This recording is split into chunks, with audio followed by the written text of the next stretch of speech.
Good evening, everybody, and I'd like to welcome everybody back for another session of Let's Read, or read, or whatever you'd like to think of this. We have a different name this time, since this Christmas when I started this, and, well, that's all.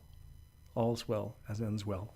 It doesn't really matter. What matters is the reading and what we are reading. Now, last time I did do a demo recording of a part of this book, which I'm going to try and read through. And we're starting off today with a story called The Mask. And this is read from the book known as The King in Yellow by Robert W. Chambers. And this book was written in, let's see here. Yeah, you're getting everything here, warts and all. But that's just how we roll, you know. This is supposed to be a sort of relaxing intermission from the staged everything that you get on YouTube these days. So I'm just going to go with the flow. So The King in Yellow, this is what Wikipedia tells me, in addition to the things that I'm, in fact, going to read to you. It's a book of short stories by the American writer Robert W. Chambers, and it was first published in 1895, so this is an old one. And the book is named after a play with the same title, which recurs as a motif throughout some of the stories. The first half of the book features some highly esteemed weird stories, and the book has been described by critics such as E.F. Blyler, S.T. Yoshi, and I don't know who these people are, as a classic in the field of the supernatural. Now, from what I've read myself, is that The King in Yellow is a forbidden play, which does interesting things to people who read it. And worth noting is that I'm not sure if this is officially, well, not officially, of course. I believe there is noted somewhere that H.P. Lovecraft read The King in Yellow.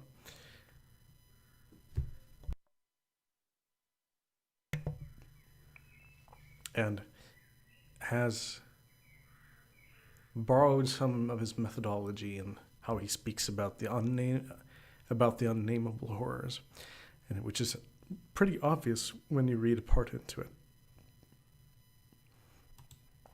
Anyway, with that, I think we'll get right into it. And you'll notice that at this point, that there's no live image here.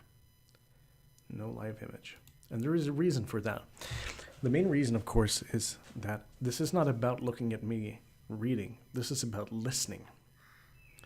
And if you have a YouTube premium subscription or something similar where you can just read this or listen to this, then that's perfect. You won't be wasting a lot of bandwidth on a lot of moving images. I'm not sure that affects it that much, really, but this is how we're going to go about this. So, with no further ado, I will start reading the first story that we are going to read, which is The Mask. Camilla, you, sir, should unmask. Stranger, indeed?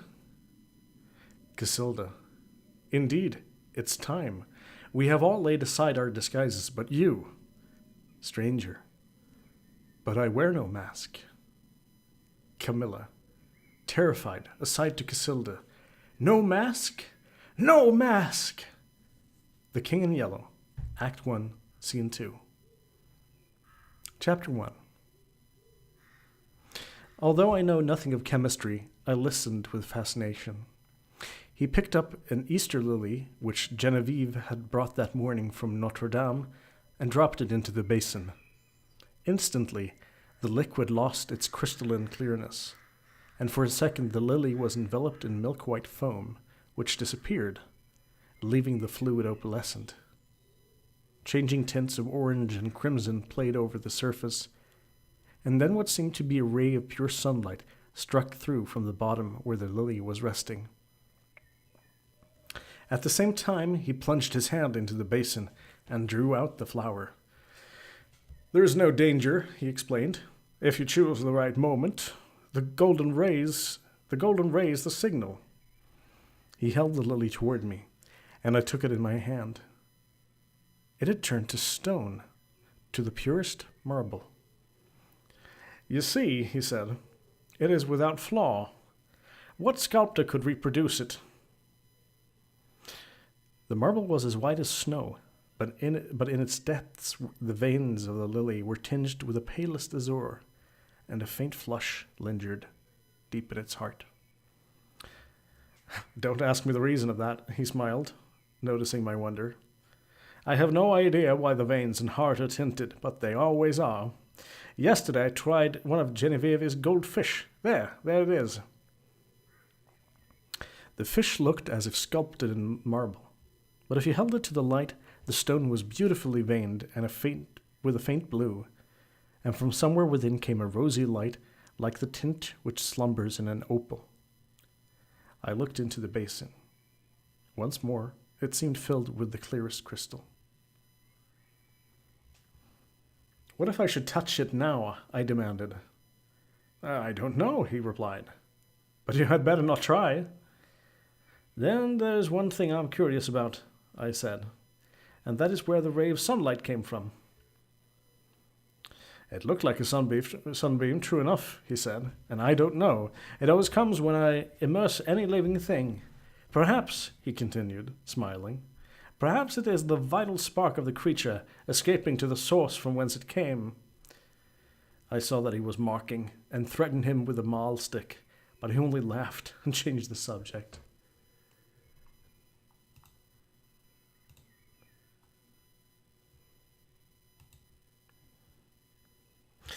"Stay to lunch. Genevieve will be here directly." "I saw her going to early mass," I said, "and she looked as fresh and sweet as that lily. Well, before you destroyed it." "Do you think I destroyed it?" said Boris gravely. "Destroyed, preserved, how can we tell?" We sat in the corner of a studio near his unfinished group of the Fates. He leaned back on the sofa, twirling a sculptor's chisel and squinting at his work. "By the way," he said, "I have finished pointing up that old academic Ariadne, and I suppose it will have to go to the Salon. It's all I have ready this year anyway, but after the success that the Madonna brought me, I feel ashamed to send a thing like that." The Madonna, an exquisite marble for which Genevieve had sat, had been the sensation of last year's Salon. I looked at the Ariadne.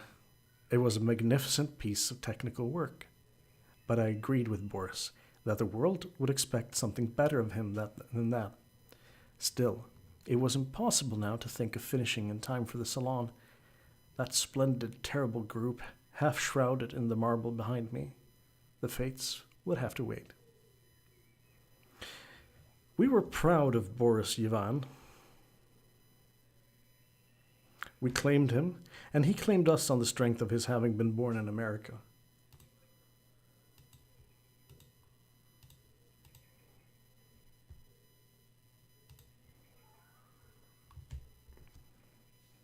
Although his father was French and his mother was Russian. Everyone in the Beaux Arts called him Boris, and yet there were only two of us with whom he addressed in the same familiar way, Jack Scott and myself.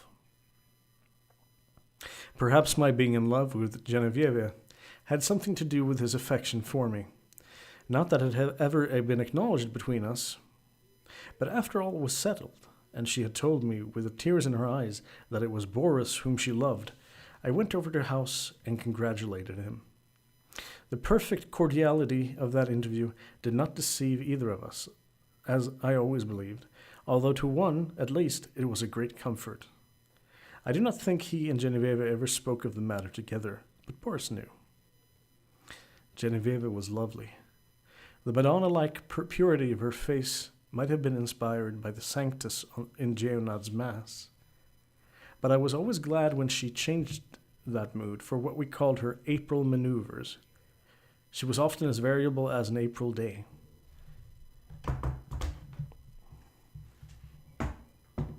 Pardon me. In the morning, grave, dignified and sweet, at noon laughing, capricious, at evening whatever one at least expected. I preferred her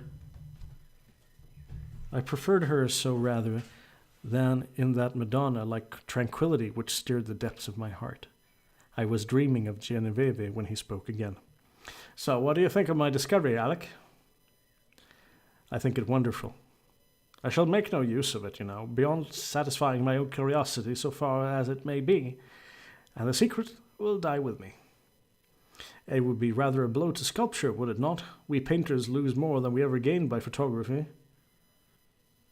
Boris nodded, playing with the edge of the chisel. This new vicious discovery would corrupt the world of art. No, I shall never confide the secret to anyone, he said slowly. It would be hard to find anyone less informed about such phenomena than myself. But of course I had heard of mineral springs so saturated with silica that the leaves and twigs which fell into them were turned into stone after a time. I dimly comprehended the process, how the silica replaced the vegetable matter, atom by atom, and the result was a duplicate of the object in stone. This, I confess, had never interested me greatly, and as for the ancient fossils thus produced, they disgusted me. Boris, it appeared, feeling curiosity instead of repugnance, had investigated the subject and had accidentally stumbled on a solution which, attacking the immersed object with a ferocity unheard of, in a second did the work of years. This was all I could make out of the very strange story he had just been telling me. He spoke again after a long silence. I'm almost frightened when I think what I have found. Scientists would go mad over the discovery, and it was so simple too. It discovered itself. When I think of that formula and that new element precipitated in metallic scales... What new element? Oh, I haven't thought of naming it. And I don't believe I ever shall. There are enough precious metals now in the world to cut throats over. I pricked up my ears. Have you struck gold, Boris? No, better. But see here, Alec, he laughed, starting up. You and I have all we need in this world. Ah, how sinister and covetous you look already. I laughed too, and told him I was devoured by the desire for gold. And we had better talk of something else, so that when Genevieve came in shortly after, we had turned our backs on alchemy. Genevieve was dressed in silvery grey from head to foot, the light glinting along the soft curves of her fair hair as she turned her cheek to Boris. Then she saw me and returned my greeting. She had never before failed to blow me a kiss from the tips of her white fingers, and I promptly complained of the omission. She smiled and held out her hand, which dropped almost before we had touched mine. Then she said, looking at Boris, "You must ask Alec to stay for luncheon." This was also something new. She had always asked me herself until today. "I did," said Boris shortly. "And you said yes, I hope?" She turned to me with a charming, conventional smile. I might have been an acquaintance of the day before yesterday. I made her a low bow. "J'avais bien l'honneur, madame." But refusing to take up our usual bantering tone, she murmured a hospitable commonplace and disappeared. Boris and I looked at each other. "I had better go home, don't you think?" I asked. "Hanged if I know," he replied frankly. While we were discussing the advisability of my departure, Genevieve reappeared in the doorway without her bonnet. She was wonderfully beautiful, but her color was too deep and her lovely eyes were too bright. She came straight up to me and took my arm. "Luncheon is ready." Was I cross, Alec? "I thought I had a headache, but I haven't. Come here, Boris." And she slipped her other arm through his. "Alec knows that after you there is no one in the world whom I like as well as him, so he sometimes feels snubbed. It won't hurt him." "À la bonne heure," I cried. "Who says there are no thunderstorms in April?" "Are you ready?" chanted Boris. "Aye, ready." And arm in arm we raced into the dining room, scandalizing the servants. After all, we were not so much to blame. Genevieve was 18, Boris was 23, and I not quite 21. Chapter 2. Some work that I was doing about this time on the decorations for Genevieve's boudoir kept me constantly at the quaint little hotel in the Rue Sainte-Cécile. Boris and I, in those days, labored hard but as we pleased, which was fitfully, and we all three, with Jack Scott, idled a great deal together. One quiet afternoon I had been wandering alone over the house, examining curios, prying into odd corners, bringing out sweetmeats and cigars from strange hiding places, and at last I stopped in the bathing room. Boris, all over clay, stood there washing his hands. The room was built of rose-colored marble, excepting the floor, which was tessellated in rose and grey. In the center was a square pool sunken below the surface of the floor. Steps led down into it, sculptured pillars supporting a frescoed ceiling. A delicious marble Cupid appeared to have just alighted on its pedestal at the upper end of the room. The whole interior was Boris's work, and mine. Boris, in his working clothes of white canvas, scraped the traces of clay and red modeling wax from his handsome hands and coquetted over his shoulder with the Cupid. "I see you," he insisted. "Don't try to look the other way and pretend not to see me. You know who made you, little humbug." It was always my role to interpret Cupid's sentiments into these conversations, and when my turn came, I responded in such a manner that Boris seized my arm and dragged me toward the pool, declaring that he would duck me. Next instant, he dropped my arm and turned pale. "Good God," he said, "I forgot the pool is full of the solution." I shivered a little and dryly advised him to remember better where he had stored the precious liquid. "In heaven's name, why do you keep a small lake of that gruesome stuff here, of all places?" I asked. "I want to experiment on something large," he replied. "On me, for instance?" "Ah, that came too close for jesting, but I do want to watch the action of that solution on a more highly organized living body. There is that big white rabbit," he said, following me into the studio. Jack Scott, wearing a paint-stained jacket, came wandering in, appropriated all the oriental sweetmeats he could lay his hands on, looted the cigarette case, and finally he and Boris disappeared together to visit the Luxembourg Gallery, where a new silver bronze by Rodin and a landscape of Monet were claiming the exclusive attention of artistic France. I went back to the studio and resumed my work. It was a Renaissance screen, which Boris wanted me to paint for Genevieve's boudoir, but the small boy who was unwillingly dawdling through a series of poses for it today refused all bribes to be good. He never rested an instant in the same position, and inside of 5 minutes I had as many different outlines of the little beggar. "Are you posing, or are you executing a song and dance, my friend?" I inquired. "Whichever monsieur pleases," he replied with an angelic smile. Of course I dismissed him for the day, and of course I paid him for the full time, that being the way we spoil our models. After the young imp had gone, I made a few perfunctory dabs at my work, but was so thoroughly out of humor that it took me the rest of the afternoon to undo the damage I had done. So at least I scraped my palette, stuck my brushes in a bowl of black soap, and strolled into the smoking room. I really believe that, excepting Genevieve's apartments, no room in the house was so free from the perfume of tobacco as this one. It was a queer chaos of odds and ends, hung with threadbare tapestry. A sweet-toned old spinet in good repair stood by the window. There were stands of weapons, some old and dull, others bright and modern, festoons of Indian and Turkish armor over the mantel, 2 or 3 good pictures, and a pipe rack. It was here that we used to come for new sensations in smoking. I doubt if any type of pipe ever existed which was not represented in that rack. When we had selected one, we immediately carried it somewhere else and smoked it, for the place was, on the whole, more gloomy and less inviting than any in the house. But this afternoon, the twilight was very soothing, and the rugs and skins on the floor looked brown and soft and drowsy. The big couch was piled with cushions. I found my pipe and curled up there for an unaccustomed smoke in the smoking room. I had chosen one with a long, flexible stem, and lighting it fell to dreaming. After a while it went out, but I did not stir. I dreamed, and presently fell asleep. I awoke to the saddest music I had ever heard. The room was quite dark.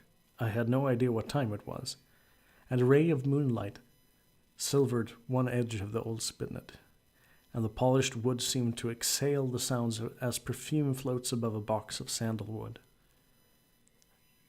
Someone rose in the darkness and came away weepingly quiet, and I was fool enough to cry out, "Genevieve!" She dropped at my voice, and I had time to curse myself while I made a light and tried to raise her from the floor. She shrank away with a murmur of pain. She was very quiet and asked for Boris. I carried her to the divan and went to look for him, but he was not in the house, and the servants were gone to bed. Perplexed and anxious, I hurried back to Genevieve. She lay where I had left her, looking very white. "I can't find Boris, nor any of the servants," I said. "I know," she answered faintly. "Boris has gone to Ept with Mr. Scott. I did not remember when I sent you for him just now. But he can't get back in that case before tomorrow afternoon. And are you hurt? Did I frighten you into falling? What an awful fool I am, but I was only half awake." "Boris thought you had gone home before dinner. Do please excuse us for letting you stay here all this time. I have had a long nap," I laughed, so sound that I did not know whether I was still asleep or not when I found myself staring at a figure that was moving toward me, and called out your name. "Have you been trying the old spinet? You must have been playing very softly." I would tell 1,000 more lies worse than that, to see the look of relief that came into her face. She smiled adorably and said in her natural voice, "Alec, I tripped on that wolf's head, and I think my ankle is sprained. Please, call Marie, and then go home." I did as she bade me, and left her there when the maid came in.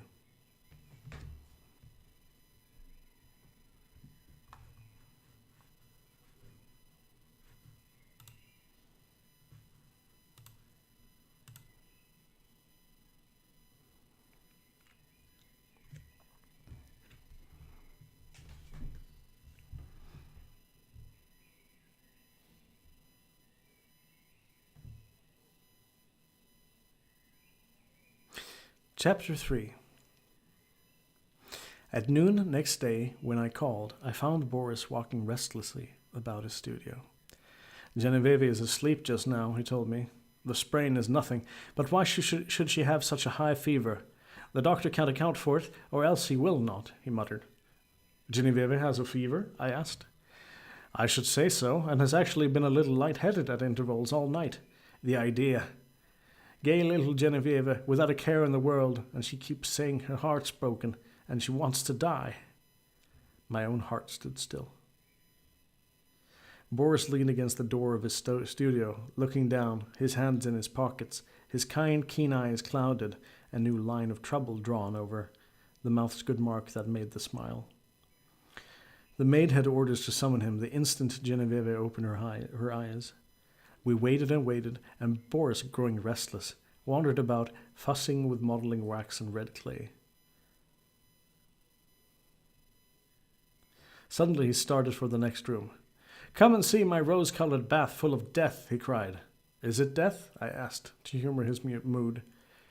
"You are not prepared to call it life, I suppose?" he answered. As he spoke, he plucked a solitary goldfish squirming and twisting out of its globe. "We'll send this one after the other, wherever it is," he said.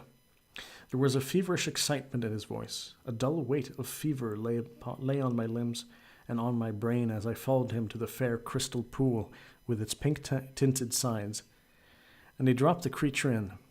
Falling, its scales flashed with a hot orange gleam in its angry twistings and contortions. The moment it struck the liquid, it became rigid and sank heavily to the bottom.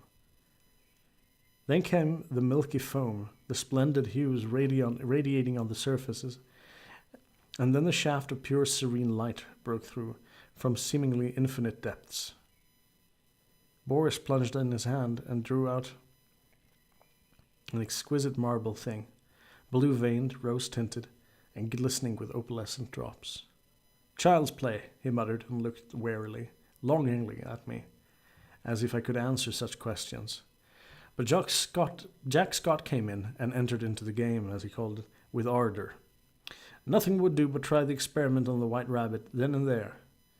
I was willing that Boris should find distraction from his cares, but I hated to see the life go out of a warm, living creature, and I declined to be present. Picking up a book at random, I sat down in the studio to read.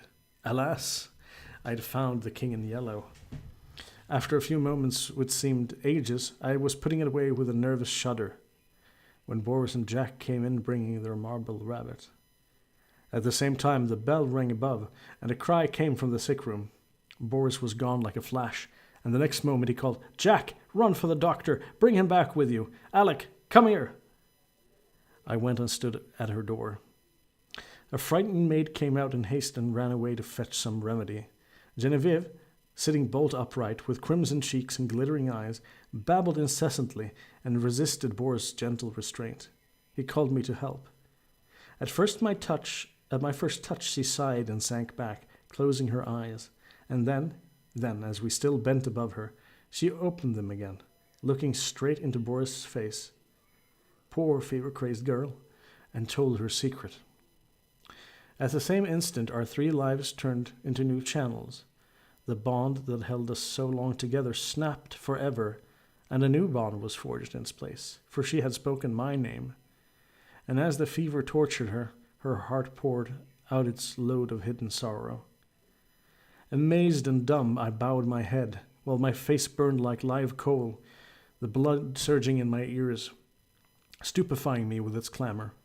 Incapable of movement, incapable of speech, I listened to her feverish words in agony of shame and sorrow. I could not silence her. I could not look at Boris. And then I felt an arm upon my shoulder, and Boris turned a bloodless face to mine. "It's not your fault, Alec. Don't grieve so if she loves you." But he could not finish, and as the doctor stepped swiftly into the room, saying, "Ah, the fever," I seized Jack Scott and hurried him into the street, saying, "Boris would rather be alone." We crossed the street to our own apartments, and that night, seeing I was going to be ill too, he went for the doctor again.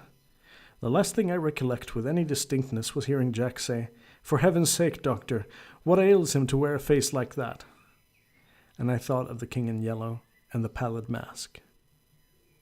I was very ill, for the strain of 2 years which I had endured since that fatal May morning with Genevieve murmured, "I love you, but I think I love Boris best." I have never imagined that I could become more than I could endure. Outwardly tranquil, I had deceived myself. Although the inward battle raged night after night, and I, lying alone in my room, cursed myself for rebellious thoughts, unloyal to Boris and unworthy of Genevieve, the morning always brought relief. And I returned to Genevieve and to my dear Boris with a heart washed clean by the tempests of night. Never in word or deed or thought while I was with him had I betrayed my sorrow even to myself.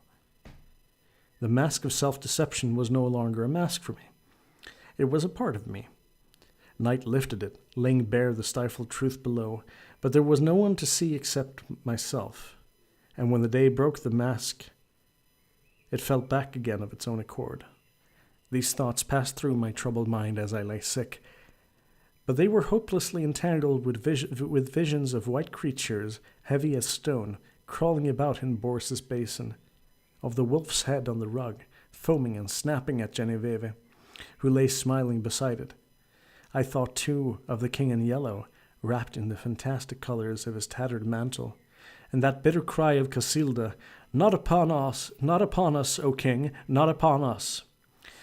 Feverishly I struggled to put it from me.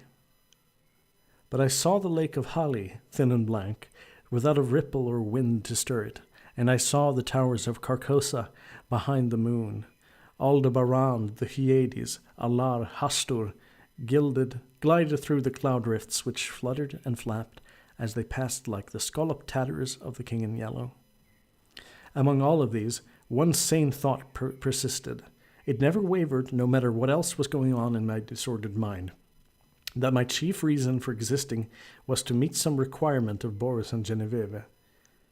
What this obligation was, its nature, it was never clear to me.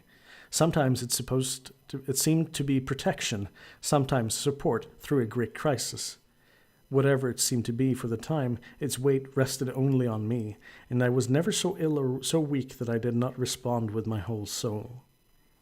There were always crowds of faces about me, mostly strange, but a few I recognized, Boris amongst them. Afterwards they told me that this could not have been, but I know that once at least he bent over me. It was only a touch, a faint echo of his voice, and then the clouds settled back on my senses, and I lost him. But he did stand there and bend over me at least once. At last, one morning, I awoke to find the sunlight falling across my bed, and Jack Scott reading beside me. I had not strength enough to speak aloud, neither could I think, much less remember, but I could smile feebly, as Jack's eye met mine, and when he jumped up and asked eagerly if I wanted anything, I could whisper, "Yes, Boris." Jack moved to the head of my bed and leaned down to arrange my pillow. I did not see his face, but he answered heartily, "You must wait, Alec. You are too weak to see even Boris." I waited, and I grew strong, and in a few days I was able to see whom I would, but meanwhile I had thought and remembered. From the moment when all the past grew clear again in my mind, I never doubted what I should do when the time came, and I felt sure that Boris would have resolved upon the same course so far as he was concerned. As for what pertained to me alone, I knew he would see that also as I did. I no longer asked for anyone. I never inquired why no messages came from them, why during the week as I lay there waiting and growing stronger, I never heard their name spoken. Preoccupied with my own searchings for the right way, and with my feeble but determined fight against despair, I simply acquiesced in Jack's reticence, taking for granted that he was afraid to speak of them, lest I should turn unruly and insist on seeing them. Meanwhile, I said over and over to myself, how would it be when life began again for all of us? We would take up our relations exactly as they were before Genevieve fell ill. Boris and I would look into each other's eyes, and there would be neither rancor nor cowardice nor mistrust in that glance. I would be with them again for a little while in the dear intimacy of their home, and then, without pretext or explanation, I would disappear from their lives forever. Boris would know. Genevieve, the only comfort was that she would never know.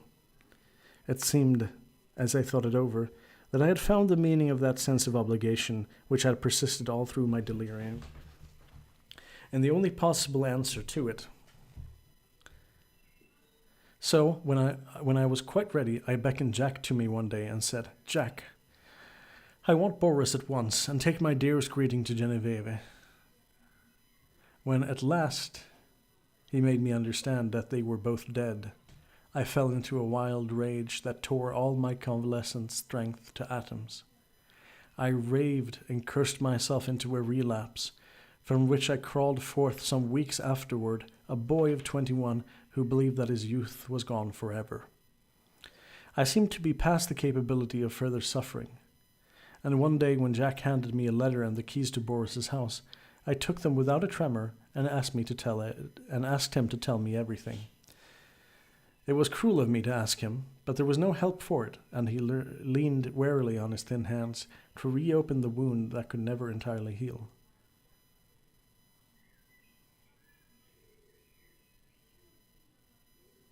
And that's where we were going to leave off for this time.